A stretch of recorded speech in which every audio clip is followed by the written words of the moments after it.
بسم الله الرحمن الرحيم. قبل ما نبتدي وصفتنا بنذكر ربنا سبحانه وتعالى علشان يرضى علينا في الدنيا وفي الآخرة. اللهم سهل لنا الأسباب واكسر لنا من حولنا الأحباب، ولا تغلق أمامنا الأبواب، واجعل دعائنا مستجاب. اللهم اغفر لي ولوالدي ولأولادي وليكم ولأحبابنا وكل من له الحق علينا. آمين آمين آمين. وصلى الله وسلم على سيدنا محمد وعلى آله وصحبه أجمعين. بقى هنشوف الوصفة بتاعتنا دي هنحتاج فيها ايه.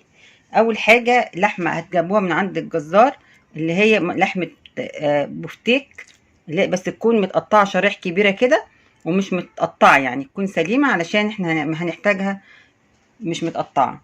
وكمان هنحتاج بيضتين أو بيضة حسب الكمية، وهنحتاج حليب وتوابل، ملح وشوية سكر وفلفل اسود وشوية جوز الطيب قليل، يعني التوابل اللي انت عايزاه حطيها، وشوية جزر مبشور ونص كوباية او كوباية الا ربع رز، و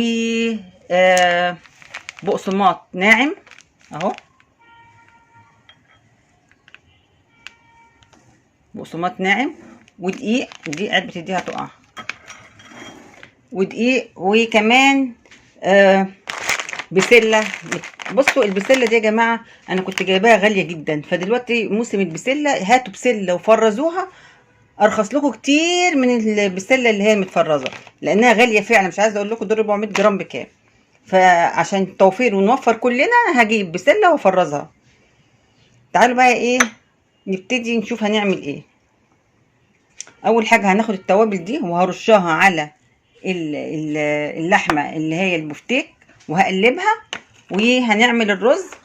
هاخد الرز احطه على البوتاجاز اسويه مع البسله والجزر.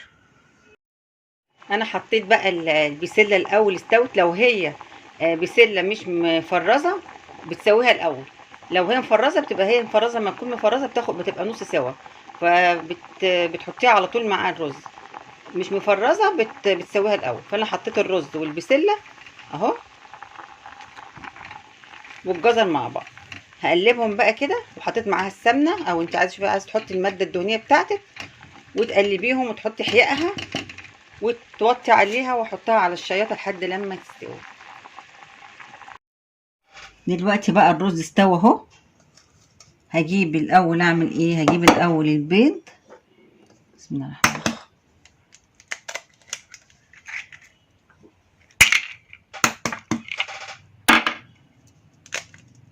اهو، واحط هتبله الملح وفلفل اسود.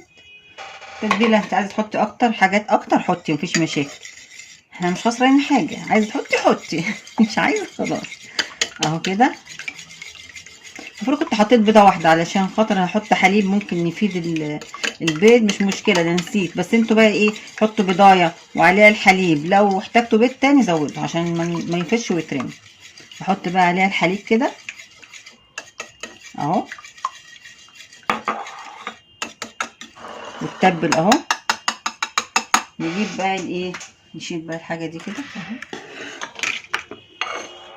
نجيب اللحمه. بصوا يا جماعه زي ما انا قلت لكم كده، اللحمه لازم تكون حته كبيره كده اهو،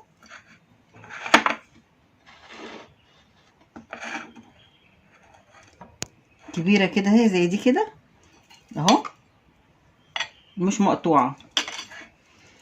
هنروح جايبين الرز اللي احنا عملناه اللي هو ده اهو، الخضار اللي فيه الخضار، وهنحط كده بسم الله الرحمن الرحيم كده اهو. عايزه تكتري بقى، عايزه مش عايزه تكتري، دي حاجه ترجع لك انت. وبعدين لو انت عندك جبنه عايزه تزودي بقى جبنه تحطي عليها جبنه زي دي كده، جبنه شيدر حطي، مش عايزه ما تحطيش. انا عشان انا عندي حته الجبنه دي فهحط حته كده، مش هحط كتير علشان ما تخرجش بره اهو كده. وهلف بقى كده بسم الله الرحمن الرحيم اهو كده. وفي الاخر خالص هحط حته جبنه كده علشان تلزق معايا، لما اجي اعملها تلزق اهو، تبقى كده. طبعا هدخل دي بس كده اهو اهو، هتبقى كده عامله زي، عارفين السوشي؟ بس ده بقى السوشي المصري على طريقتنا يعني. اكمل بقى كل ده وبعدين ايه نيجي نشوف هنعمل ايه تاني. دي اخر بقى حته لحمه من البفتيك. طبعا هو البفتيك لما بيدولك لحمه البفتيك بتبقى طريه جدا، بتستوي على طول. بصوا وانت بتعمليها اعمليها كده، فتحيها شويه كده وتروحي حاطه ايه الرز والخضار مع بعض اهو كده. انت عندك بقى الجبنه زي ما انا قلت لك، عندك ما عندكيش اهي جبنه الشيدر اللي هي النوع ده، اي نوع يعني اهو.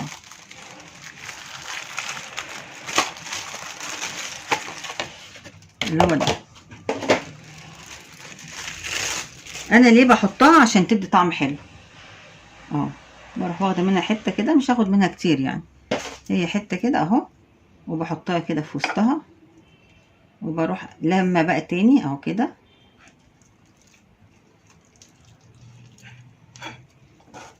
وبحط في الاخر حته علشان تلزق. لو ما عندكيش جبنه موتزاريلا او جبنه شيدر او اي حاجه، عندك اللي هو الخله، بتاخدي واحده بتروحي عاملاها فيها. خلصنا احنا بقى كده اهو. بصوا اهو خلصنا حشوه السوشي السوشي. بصوا جبت بقى انا الدقيق، تعالى كده يا عم. جبت الدقيق والبقسماط، هحطهم على بعض. ليه بقى احطهم على بعض؟ ليه؟ قولوا ليه. ها قولوا يلا ليه كده. ايوه كده ليه. بصوا لان انا لو البقسماط بتبقى اخر مرحله، اخر طبقه، فلو حطيت البقسماط اخر طبقه، انتوا عارفين البقسماط بيتحرق بسرعه، فانا مش عايزاه يتحرق بسرعه، انا عايزاه ياخد ايه اللحمه تستوي شويه اهو. هي اللحمه اصلا بتستوي على طول، فاحطهم على بعض. مش عايز تحطيهم على بعض مش مشكله، هي اللحمه تستوي على طول اهو كده. تمام تمام. هنروح عاملين ايه بقى؟ جايبين البيض اهو بالحليب بالتتبيله طبعا، واروح عامله كده اهو. هو ده عمال يدلدق مني، واروح عامله كده. تمام تمام اهو. يلا اهو نخبيه بقى كده من كل ناحيه، عشان ايه؟ عشان محدش يشوفه، محدش يشوف الحاجه بتاعتنا بقى اهو. خلاص هعمل بقى الباقي كله كده وبعدين نيجي نشوف تاني. دي بقى اخر واحده اهو، هنحطها في البيض برضو واللبن اهو كده، وبعدين هحطها كده في البصمات، امرمغها بقى كده كده، تمرمغي يلا اهو كده، واقفل عليها كده وانا بحط الدقيق، وبعدين ارجع تاني احطها كده.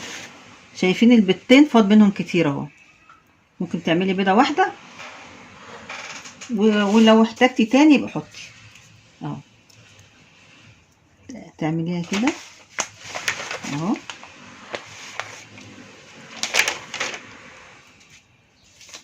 ومقفوله كويس جدا واخر تمام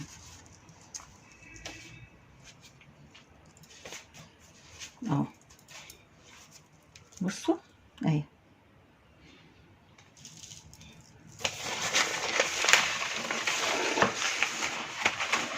خلصت انا بقى كله كده اهو،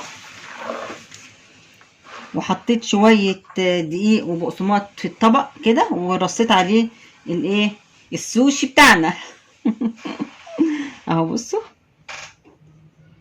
طعمها حلوه جدا يا جماعه، مش قادره اقول لكم الوصفه دي هايله هايله لذيذه وشهيه جدا جدا جدا.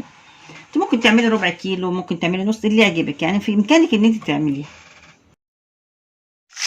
ودلوقتي حطيت الزيت وسبت لما يسخن اهو. هقلب بقى. انا ما حضرت الموبايل اتلسعت مني اهو كده. عجبكم؟ اعمل فيكم ايه؟ اعمل فيكم ايه اهو. بصوا اهو اللسعه دي بسببكم اعمل فيكم ايه بقى من دلوقتي؟ بصوا اتحمرت اهي، لا فتت ولا اي حاجه، لان انا عملتها واعملوها زي ما انا كنت بعملها بالظبط. ما تفكش ولا يحصل لها ان شاء الله اي حاجه، وهتستوي معاكم اللحمه، لان لحمه البانيه بتستوي بسرعه اهو. هقليهم بقى واطلع ونشوفها من جوه شكلها عامل ازاي. دلوقتي بقى خلص اهو، لسه طبعا الباقي على البوتاجاز بيتقلي، وانا بقى هوريكم بقى من جوه بقى شكله عامل ازاي. اهو. بسم الله الرحمن الرحيم. نقطعها كده.